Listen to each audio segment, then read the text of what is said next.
So I wrote The Prodigal Son, even though I didn't want to. Crackhead to Jesus Freak is my late husband's memoir.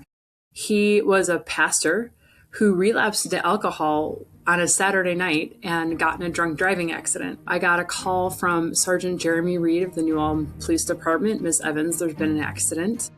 And then 6 hours later, I got a second phone call. Miss Evans, this is the hospital. We found something on the CAT scan. You need to come in right away. My life blew up in about 6 hours. Have you ever felt something was wrong but couldn't explain it? Like the person you love was slowly chipping away at your sense of self? We've been there. Different marriages, but to the same man, with the same toxic pattern. But God was still working. We're Lizzie and Dina, women of faith, survivors, and truth tellers. Surviving toxic relationships is for any woman stuck in confusion, healing after betrayal, or searching for her voice again. You are not crazy. You are deeply loved. Hey everybody, we are so excited today. Welcome to another episode of Surviving Toxic Relationships. And we are really thrilled to have Sam, a friend we met at the Blue Ridge Writers Conference this summer. And Sam is a multi-award-winning and best-selling author. Her last name is Tschritter. She specializes in articulating grief and loss, leading others toward hope and healing. Whether poetry, fiction, or nonfiction, Sam writes content that will stick with readers long after they close the cover. Her 20-plus year of leadership experience and contributions to over 40 books enable her to serve others, speaking truth with transparency, humor, and love. And let me tell you, Sam has an incredible story, a very tragic story, but absolutely incredible. Will take your breath away. Lizzie and I previewed some of her book, and you just can't stop reading it. It's incredible. So can't wait to hear your story, Sam. Take it away.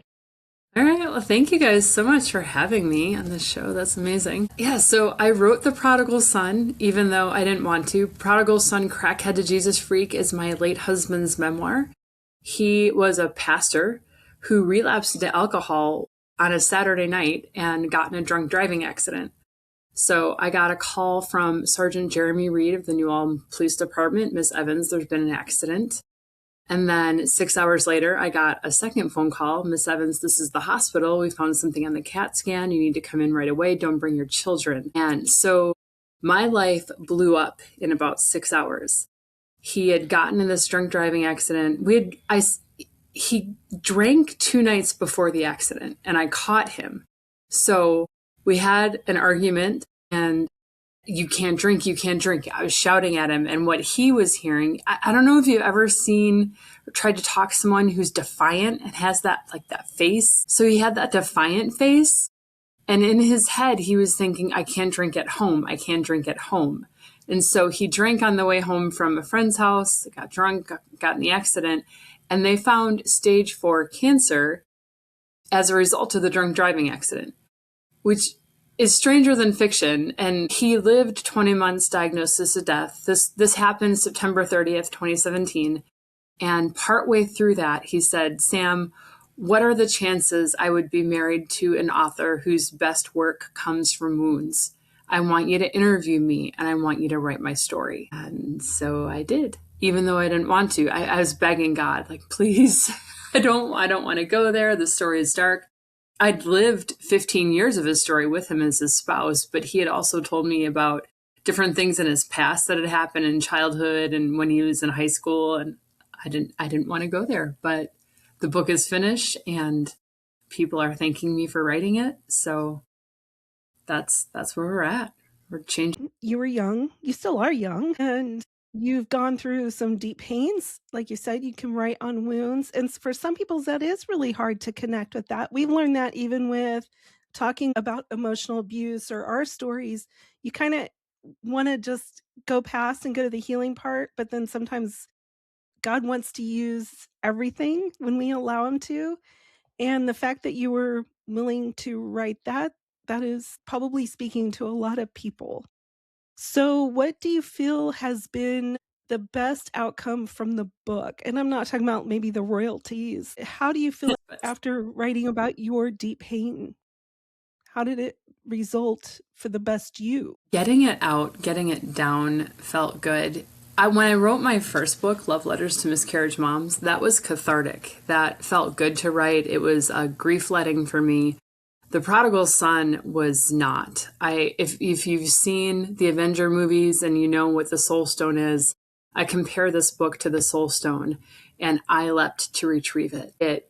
It killed me to write it. It was awful. And so the best compliments I'm receiving are the ones that are, thank you for writing this. I'm closer to God than I have been in 10 years because of your words.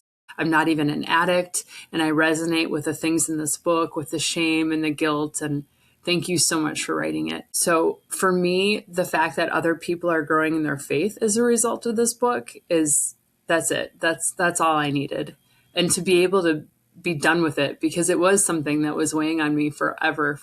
It took me 7 years to write it, and I was writing other things in between. I would just stop and take breaks and stuff because it was so hard. So having it done is huge for me as a person, being able to look back at what I've been through and see how God helped me through it. And then hearing other people say, you helped me, your story is helping me, is absolutely amazing. Yeah, I can't even imagine.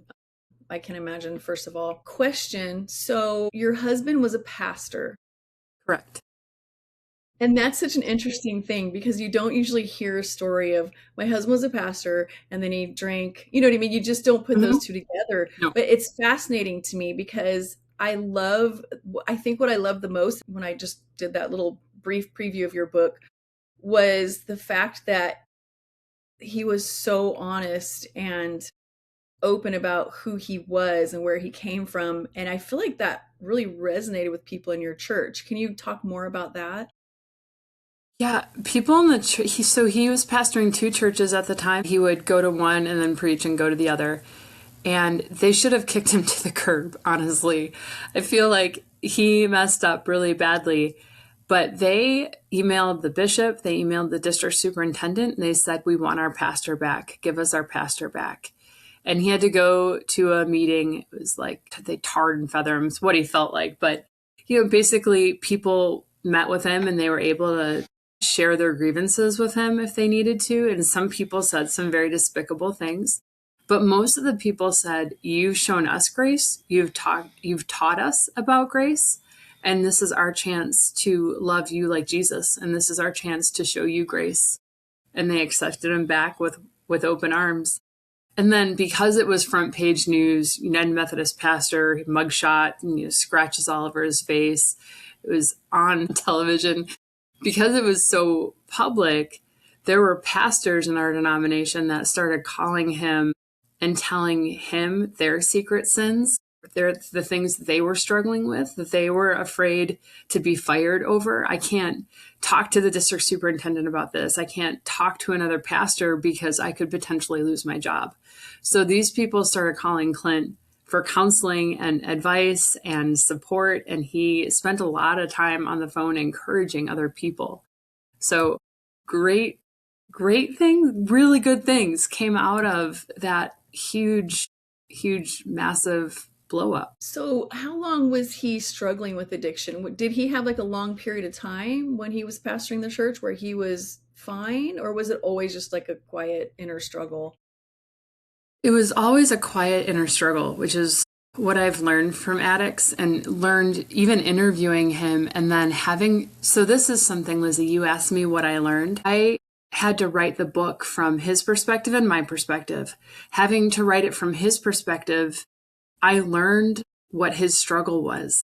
I learned how he justified things. I learned like what was going through his head because I had to put myself in there to write. So I learned what addicts deal with and how bad that is. So that was something that I learned. How long was he struggling with this addiction? Was it during the whole time he was pastoring, or did he have like a nice dry period, or what did that look like for him?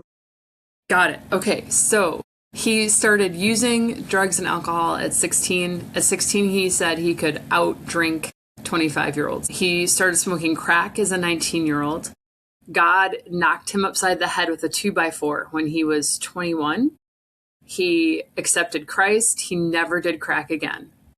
but always wanted alcohol. Like the taste was always in the back of his throat. He wanted it, needed it. I did not understand alcohol or addiction. So when I met him, he'd been through a Christian rehab. He was clean. He was sober. I was like, great. All right, we're done. We're done. That's it. I didn't understand. And I blame myself still sometimes because I had purchased a Mike's for my graduation party and I was drinking a Mike's and then I kissed him and he reeled back even from the taste on my lips of like the alcohol. We got married and he relapsed within those first few months of our marriage. He was out drinking and this part made me sad because the church wasn't very welcoming. They didn't invite him to go out and do things, but everyone from work was like, hey, come out with us, come bowling, come to Dave and Buster's, come do this barbecue. But everything was drinking. There was drinking at every activity. And so he got tired of saying no to the thing that he wanted to say yes to, and he drank. So our first 2 years of marriage, he was drinking on and off, and it was really bad. We got in a lot of arguments. He told me at one point, I want to get sober, but I have to get out of my environment. So I took a youth ministry job in Oregon, which was, we were living in Illinois at the time, so that was a big jump. He got drunk 3 times in Oregon. And the third time he was so mad at himself because he'd been sober for about 4 months at that point. He was so mad at himself, he quit drinking cold turkey. And that was it. It was the craziest thing. And then 9.5 years of sobriety, 9.5 years of having babies. And he went to school. He got his associates, bachelor's, master's. We paid off debt, like all these crazy, amazing God things. We took a job in Sleepy Eye, Minnesota, which is a small town in southern Minnesota. And he was lonely. And I don't know, I never asked him this part, but people think that he suggested I get alcohol because he wanted it for himself. So at a certain point, he said, Sam, I've been sober for 9 years. If you want to buy the ingredients for a mudslide, you can buy the ingredients for a mudslide. Because by then I had learned, do not keep alcohol in the house. It's not okay. If I drank, it was never around him, or like I'd brush my teeth. Like it was a whole thing. So we had alcohol in our house. It was 2016. So we were about 13 years into our marriage at this point. And I had alcohol in the house. I didn't finish it because I'm not an alcoholic. So I could leave a bottle in the cabinet and it was fine. Like, I didn't care. And then I went away for a writing weekend and his mentor fell back on the stairs. It's Minnesota, so there's ice. He slipped on ice on the stairs outside, fell back, hit his head, and went into a coma. And I wasn't there. There was alcohol in the house, and it was a really, really bad night. Those were the ingredients for his relapse, and that was January of 2017. So the accident was in September, and for about 8 months, he hid his drinking from me. Like he would drink sporadically, and it was always there. I compare drinking to the demon legion and just always nagging him, like, no one's going to know. You can do just one. You can drink just one. And so the demon's always there, but he had been sober for a really long time in between. Sorry, that was a very long answer. No, but it was really good. It really lays a groundwork of understanding that sometimes people don't understand that you could be clean and sober for a number of years. Even sexual addicts are the same way. They can be clean and sober for several years, or maybe not sober. And then they fall apart. One instance, one moment, one click of a button. It's hard, and it's really hard for the spouse or the partner or even a parent to know, how do you walk beside somebody without enabling them? And those boundaries definitely probably had to be talked about, worked through. Did you feel yourself going through grief? What do you feel like were some of the emotional things that you inwardly probably had to deal with? How did you find your way through that deep emotion? Is it like shame? Is it embarrassment? I know that sometimes in my first marriage, I had a lot of pride. So I wanted everybody to know, it's okay. I'm okay. Everything's fine. And it really wasn't. I know that we all kind of do things differently. Yeah. Yeah. So I did a lot of, there are two circumstances. The beginning of our marriage, I grieved a lot. And then the end of our marriage, I grieved a lot. I guess in the middle I did too. I grieved what could have been because there was a lot of broken trust that just never built itself back the right way. But in the beginning, I grieved being married to him. I was a good Christian girl. I went to school for ministry. I had all these plans to do all these good, cool, amazing, powerful things in the church. And I had an addict husband at home that I didn't feel like I could tell people about because I didn't want to hear I told you so. I didn't want to hear judgment. I felt like I messed up. And then we had just gotten married, like I said, the first 2 years of our marriage. So he didn't have a lot of collateral with my family. And I was worried that they were going to tell me to divorce him, which they probably would have. But I didn't want to give up on my marriage right away because it was my marriage. So I'm going to try to make it work. And I'm sure you guys can relate to that. I'm going to do the best I can with my circumstances. And sometimes I look back on that and I wish I could tell her, no, it's okay to walk away. Like you have a right to walk away from this. But I pretended everything was fine. And I grieved not being able to tell other people. I grieved not being real with myself. And then at the end of the marriage, it was hard. I was grieving all sorts of things all at the same time. I grieved the fact that he lied to me. I grieved the fact that I was dealing with the consequences of his choice. Like we had to ask the district superintendent permission to go to our own Christmas program at our church because he was the pastor, but he hadn't been reinstated then, but the girls were in the Christmas program. So he couldn't go see his daughter's like pageant performance without permission. And there was just a lot of yucky. That's just one example, but there's a lot of yucky stuff like that. And then the cancer diagnosis. Cancer is a death sentence, but you don't know how long that sentence is. And I started grieving his death September 30th or October 1st, technically. But I started grieving his death 20 months before it happened because I didn't know. I didn't know. I knew it was going to happen. I just didn't know when. So where would you place all of this now that you're looking back many years ago, looking at the person that you were, looking at the person that you are now? Tell me if you have any regrets about going through that experience. I mean, besides the obvious hurt and pain, but now that you're in front of it, and obviously you're never going to completely be past it, of course, this is huge. But are you able to kind of look at God's hand in this situation and say that there was purpose here? How are you formulating and processing everything that you went through in this period of your life? The fact that you didn't leave, the fact that you stayed, you had your daughter, you went through all of this.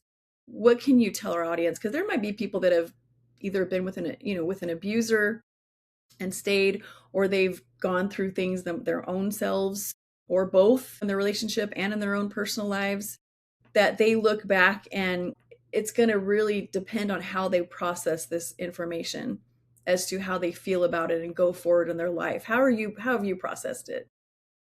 It would be really easy to regret choices, regret decisions. I shouldn't have stayed. But I remember all the people that I was able to help as a result of my situation. And I feel like it made me a better human. It made me more able to relate to other people and what they were going through. And like I said earlier, I grew up a good Christian girl, right? But along with that, there was also a very judgmental Pharisee-like heart of other people and looking down on them like I'm better than you because my sin isn't as bad as yours. And I had that judgment. I still do sometimes, but God knocked me down and showing me like I messed up in a lot of different ways, but I did not handle situations the right way throughout my marriage. And so I messed up, right? But he still used it. He still used it for good. And I have to believe that the hard situations that we go through are things that God can take and turn into something good. Like if you've ever made a quilt or seen a quilt, all those threads on the back side of the quilt are ugly and knotted and gross, but you flip it over and there's a beautiful image. And that's how I see my life. Like God has taken all these different pieces and woven them together and created something beautiful out of the chaos. That is so beautiful. I was thinking, kind of going back on some of the other things that you said and kind of hinted here too. Sometimes we get a little puffed up. I think I was that girl too, because I was raised in a Christian home with a mom and dad. My dad was a pastor. And I think I kind of had a puffed up, I'm better. And then here I had two very destructive, toxic marriages that biblically had freed me. If you want to go through the whole, did they break the covenant? Yeah, they broke the covenant. But the point was, is I was so humbled. And then at the same time, I looked back and I thought, man, Christians are sometimes the hardest to grieve with if they have that attitude and they have that persona, and you're already broken and feel very very tender in your wounds, so to speak, and then you kind of try to get support and help, or you're just afraid to tell anybody because then everybody's going to see the true you. But at the same time, you can look. I look back, and I don't know if you see the same thing, where I'm going, there was definitely a purpose here. God used our pain. God used your pain to help others, and He also humbled me in a way that I think was the kind of humbleness that I needed. Now, I would not have wanted to go through 2 divorces to go through that kind of humbleness. Like you Yeah. didn't learn the lesson well enough the first time, so Yeah. It's like, didn't you learn the first time? But it goes to show that people also need people they can connect with. And being where my journey, Dina's journey, your journey, people need those connections. And that's so wonderful when we're letting God use it freely, because sometimes it's still, I know some people that still just don't wanna talk about things, but they think they're healing, but they're just kinda staying stuck at the same time of their healing process. I don't really have a question of that, I just was saying, it just made me think back on how sometimes I think, I don't know if it was you, Dina, that said it years ago, that sometimes some Christians eat their own, and that sounds awful. But even my dad would say Christians are sometimes the most judgmental and critical people, which really is grieving to destroy his testimony and what he's done in bringing his son to die for us and for all have sinned. It didn't say some of us have sinned. But I think what I was kind of just rambling on about, I couldn't tell you, but I was just loving the fact that you took such deep pain. Your husband was in ministry, which is hard in itself because you're kind of put on a shelf to stare at. The whole family, it's like you're a fishbowl, whether you want to be that fishbowl or not. And then to go through such a deep, serious issue of addiction, the car wreck, all the stuff that comes with it, and the shame and the guilt that they went through, what you were going through, and I mean, even what the kids have gone through in the whole process. But right.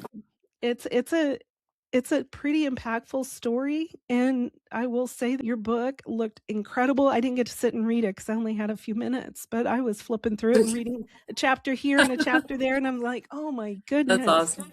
Yeah, so That's I why Clint wanted it written, because he is a Christian. Like he looked the right way, right? He was a pastor, clean white robe, and he screwed up. So the whole message was, if God can love a screw up like me, then God can use you too. God loves you too. You are not beyond his grace. You are not beyond his love. And when I was humbled and knocked down and had to put myself in an addict's shoes, I started to see what they deal with and how big their struggle is. And it helped me to love them more and to judge them less. And realizing that people are working and living and loving to the best of their broken ability. At one point in my interview, which is different for narcissistic meanie pantses, right? Like that's different. But a lot of people are just trying their best. But at one point when I was interviewing him, he said, Sam, I've experienced the Holy Spirit highs and I've experienced crack highs. And I'll tell you what, like that first crack high gives the Holy Spirit a run for its money. Like that first high, there's nothing like it. And every high after that, you're chasing that first high. So Satan is really, really smart. He makes that first high euphoric, taste, feel better than a spiritual high. And then you can't get it again. You can't ever get it again. But you try and you try and you try. And drugs just eat people from the inside out, which is another thing I learned. The person's no longer making the choice to do the drugs. The drug is choosing to find the drug.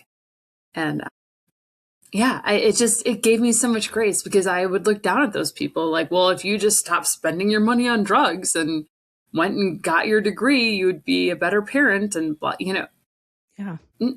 That is really so true. And we even have people that would tell even me and I know Dina as well, it's so easy to say, well, just leave them. It's obvious. They're either emotionally abusive, they're cheating on you or whatever. It's so easy for the other person to look in and just say, well, just change it. Just do something different. And it takes going through a life like that to really understand that sometimes you can't just get out, or you just can't leave. If it was just, there would not be shelters for women, right? If it was just that easy to walk out and leave, no one knows the cards we're holding. There were so many people that judged me after he died. I was a single mom with young kids and they were still judging me. I'm like, you can't see. You have no idea the cards that I'm holding. So you can't make choices for me. And in a marriage, he and I talked about divorce a lot, because he cheated on me with alcohol. It's how I felt. But he was the pastor. We lived in a parsonage because he was the pastor. So the house was his. There's a financial entanglement, and there's the kids, and what would people think, and where would I live? And it's not as easy as just, I'm just going to take my bag and go down the street and everything's going to be fine. And then there's manipulation happening. So sometimes you think it's good, or if the person thinks you're leaving and knows they messed up, then they act good to try to make up for it, right? Like that was happening. I've had, not my husband, but I've had yucky people in my life that have tricked me and been cruel. And so there are mind games that happen. And even with the addiction, he wasn't drunk every day. He wasn't high every day. So there were times where it was really good, and we'd go out, we'd go hiking, we'd have a good time together, we'd have great conversation. It wasn't always bad. So what's the line between this, like, now I have to leave and now I don't? It's, no one can make that choice for anyone else. And also when we believe in God and we believe he can heal anybody, and we believe that the person that we're with is inherently good, but they're stuck. And obviously we know that narcissists are a big topic of our conversation, and a lot of them are not good. We just have fallen into a belief that they were good. But I'm talking about somebody like your husband who wanted to do good things. He wanted to do right. He wanted to serve and to love God, but he was caught in a web. And there's a huge difference between somebody like that and somebody who actually has no regard for your life or your destruction. And so when we believe that God can heal that person and we have faith, that also is a big nuance. Anybody on the outside can be like, just leave. Well, okay, but if God put this relationship together, and I believe that he did, right? If you're in that marriage, then just walking out is very nuanced now. So that's another thing I know that kept me trapped, is that I believed at the time I was wrong, but I believed at the time I had a good man who just caught in a sin. And now I don't believe that. But I believe that makes things so much more difficult when you have faith in God, because you truly believe in your covenant, in your relationship, and you believe that God can heal that person and help them, and that they want help. So in your case, it makes complete 100% sense that you stayed. And I know we have to tie it up, but I wanted to also say, Sam, in hindsight, looking at this entire story, and I know there's a lot more to it because your book is incredible, and man, you write like someone with ADD. Because seriously, people with ADD that write books, you're not going to be bored when you read them. You are going to be absolutely gripped every second. I tell people with ADHD, it's not that you don't like reading, you just don't like reading bad books. You have to read good books that keep you Exactly. And that is you. But I will also say Thank you. this. I'll also say this. The fact that God gave Clint you during this season that was going to be, in hindsight, a relatively short season of his life. The fact that he gave him you as a gift to be there with him, to love him, give him children, to support him, to try to help him. And then ultimately, he gives him you, like you said. What are the chances that you're an author dealing with a specialty of grief and loss? And here you are writing the book, the legacy of his life. That's incredible. Like, what a gift he was given. That's where you just look at what God does, and you just kind of are in awe. The fact that of every woman he could have married, of every person he could have been with, that might have packed their bags and might have left, and then who knows, but what a gift you were to him. And I'm so grateful that you were there. Not that it was an easy thing for you and an easy path. I know that. But I tell you, God really loved him. And he made me a better person because I was the elder brother and he was the prodigal son, right? That's the whole story. Go. Yeah. There you go. He taught me how to love more deeply and love more like Christ, like love people that didn't look right. So it was power. It was good. It was God gave me him too. Absolutely. 100%. I 100% agree and believe that 1,000 times over. And who knows, the story's not over. Who knows what this book is going to do for people, and who knows what your children are going to do because of what they've gone through and what they've experienced. You throw that pebble in the water and those ripples go on for a really long time. So thank you so much. Thank you for having me, guys. It's amazing. Of course. And tell us the title of your book again. The Prodigal's Son, Crackhead to Jesus Freak. Love that title. The audience will have the links of her book and a couple of her other books too in our description. You can find it everywhere, and be sure you check it out. It's amazing. Thank you guys so much. Sam, we're so glad you're here. Thank you. It was fun. I had fun. It was good. We did too.